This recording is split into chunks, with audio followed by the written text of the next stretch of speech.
Welcome everybody to Bob Pinta at the Wharf. Today we're going to make this. It is a segmented goblet that I put together in the middle of the shaft, which you'll see in the bowl blank. Here's another picture of it. So here is the blank for it. I don't have a glue up for the or I don't have a video for the glue up for the blank, but if anybody is interested in one, let me know and I'll make one. The middle is Purple Heart. The four other red ones are Bloodwood, and then the rest is Maple. So here's a picture of it on the lathe. It's between centers, and here I am truing it up. So not a whole lot here. I'm just using my bowl gouge to make it round. I don't know why, but I love this part. It's soothing. The finish usually is really clean at the end because it's just in parallel with the tool rest. At this point I'm putting a tenon on the end so that I can spin it around and put it in my jaws. Sorry about my big head getting in the way there.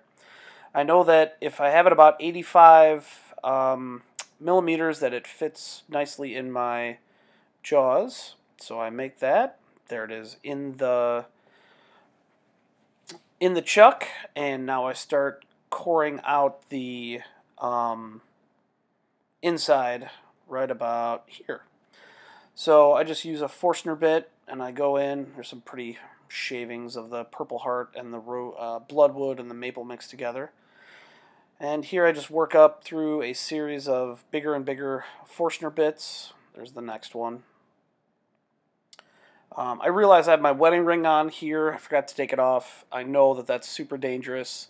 I take it off in a couple minutes when I look down and realize that it's on there. Kind of jumping around through the... You don't need to watch me drill into the end of wood here, so I kind of jump through and do different cuts. Here's the next one, and fast forward.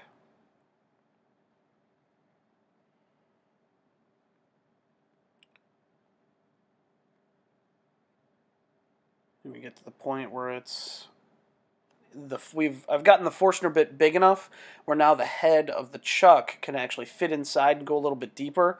So that's why I have to slow down a bunch here because it's cutting the full size. And at this point, I start cleaning out the inside, and I work my way through.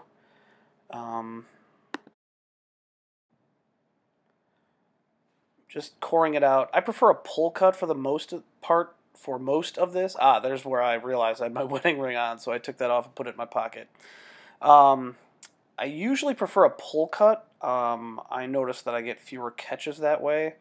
I'm really good at, or at least I think I'm pretty good at a bowl gouge, but I'm better at a pull cut when I'm coring out the vessel part. Now that being said, oh nope, not yet.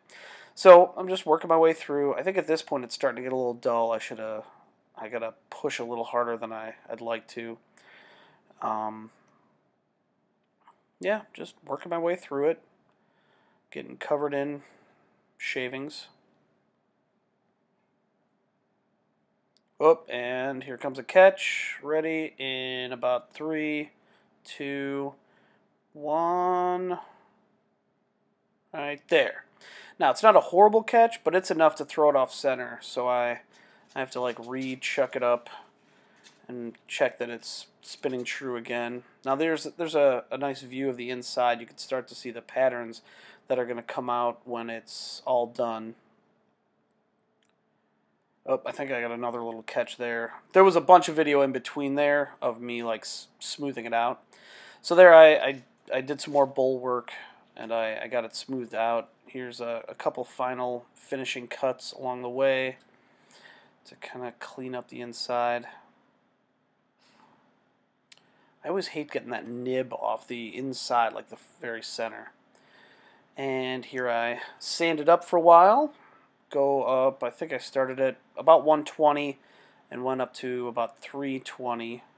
But I realized that getting my finger in there didn't feel very comfortable, so I got a 1-inch dowel, put a paper towel over the end, and then wrap the paper towel or wrap the sandpaper over the end of it. I kind of use it as a little sanding ball, it worked really well for getting past where my fingers were comfortable getting in there. I kind of, yeah, and then I worked my way up through. I checked every once in a while to see how the finish was feeling. It looks like there's grooves inside, but it's just that it's packed with dust. I got to get a more convenient way to get my air compressor over there.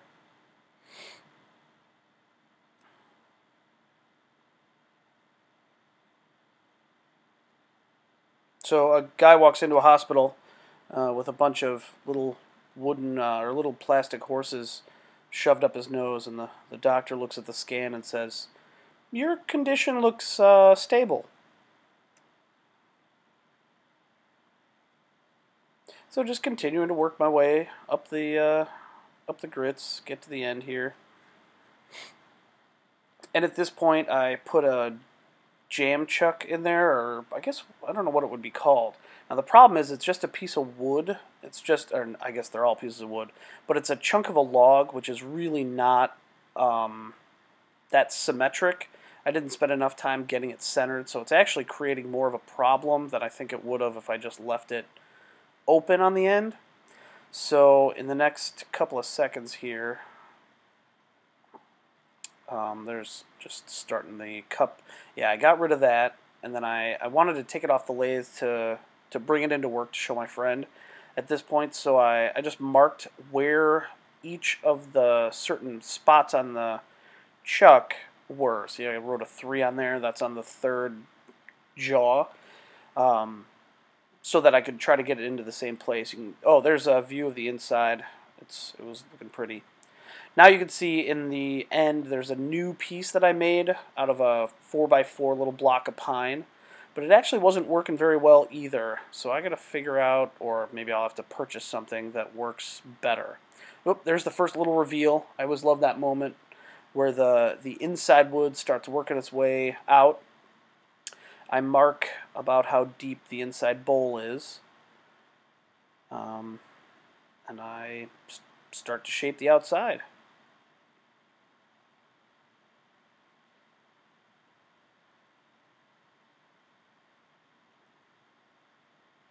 Yeah, the bloodwood looks so cool against the maple. I really like it.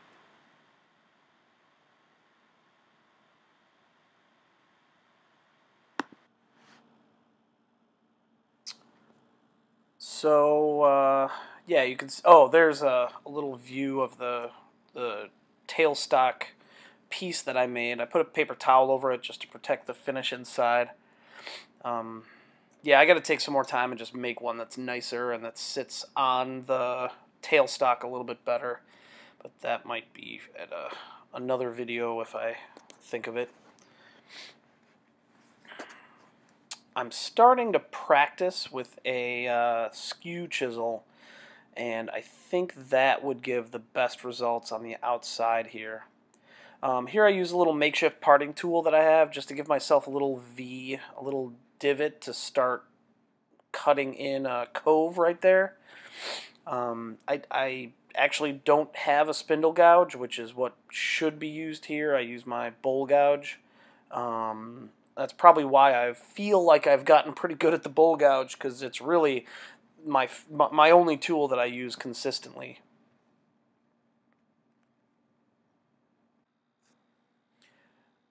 Alright, at this point I just start sanding my way up the grits. We're getting pretty close to the end of the first video. I didn't record myself painting the vessel with the epoxy resin. I'll put a link in the description. There's an FDA approved extended food contact epoxy resin that I bought because I wanted to be able to use this, or I wanted it usable. So I just mixed the two parts together, and then just dipped in paper towel I had rubber gloves on, and then just kind of painted the inside and outside of the vessel. Now, from that point down, in the next video, I use a wipe-on polyurethane because I like the feel of that better. The epoxy turned out to be very glassy, and it doesn't feel like wood, but it is waterproof, and it is FDA approved. So, here's the end of the first video. I really hope you liked it.